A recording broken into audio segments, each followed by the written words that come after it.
Hello મિત્રો, આજના વિડીયોમાં આપણે જાણીશું છે આધાર કાર્ડના ઓપરેટર સુપરવાઇઝરની જે ભરતી આવેલી છે સીએસસીની અંદર તેના વિશે, તેનું ફોર્મ કઈ રીતના ફિલઅપ કરવું તેના વિશે સંપૂર્ણ માહિતી આ વિડીયોની અંદર આપવામાં આવશે.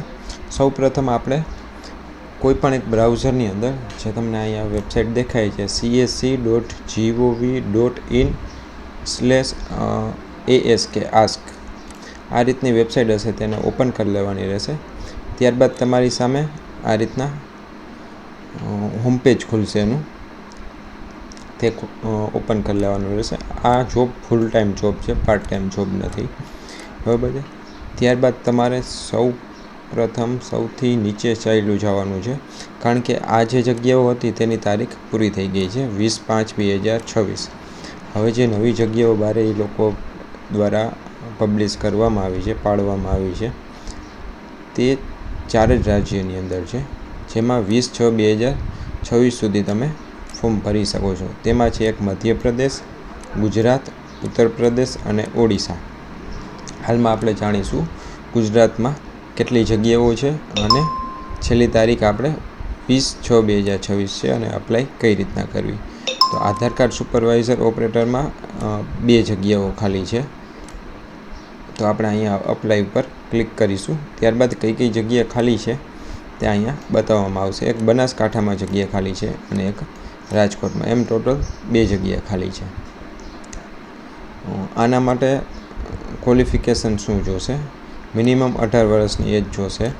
ત્યારબાદ 12 પાસ અથવા ITIના 2 વર્ષ કરેલા હોવા જોઈએ, ફરજિયાત છે. ત્યારબાદ આપણે અપ્લાયના ઉપર ક્લિક કરીશું.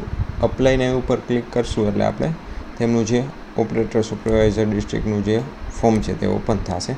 તેમાં સૌ પ્રથમ અહીંયા આપણે નેમ લખવાનું છે, પૂરેપૂરું અહીંયા નેમ લખી નાખવાનું છે. ત્યારબાદ તમારા મોબાઈલ નંબર છે, ઈમેલ ID લખવાના રહેશે. ત્યારબાદ તમારા પાન નંબર લખવાના રહેશે. ત્યારબાદ ડેટ ઓફ બર્થ લખવાની રહેશે. સ્ટેટ ફોર અપ્લાય, તમે કયા સ્ટેટમાં અપ્લાય કરવા માગો છો તે અહીંયા સિલેક્ટ કરવાનું રહેશે.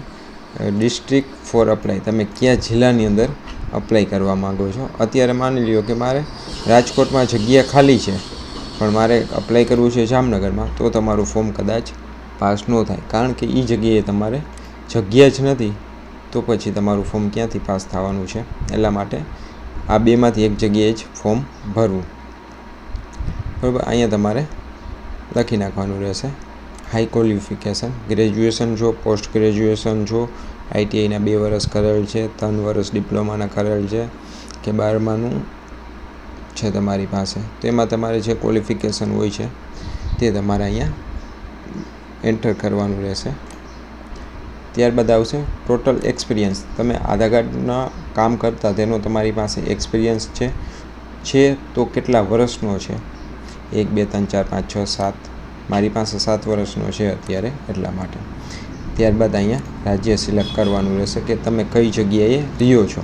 ત્યારબાદ તમારું એડ્રેસ અને અહીંયા તમારું રિઝ્યુમ અપલોડ કરવાનું છે. તે ફરજિયાત નથી, જો તમારી પાસે હોય તો ડોક ફાઇલની અંદર અથવા PDFમાં તમારે 1 MBની અંદર 1024 KB છે એટલે 1 MBની અંદર તમારે અપલોડ કરવાનું રહેશે. ત્યારબાદ તમારું અહીંયા આધાર સુપરવાઇઝરનું સર્ટિફિકેટ જે છે તે અહીંયા અપલોડ કરવાનું રહેશે અને અહીંયા તમારે મેલ ફિમેલ સિલેક્ટ કરી અને અહીંયા કેપ્ચર કોડ નાખી અને સબમિટ આપી દેવાનું રહેશે. Thank you. આવા જ વિડીયોને જોવા માટે અમારી ચેનલને લાઇક, શેર અને સબસ્ક્રાઈબ કરજો. જો તમને કાંઈ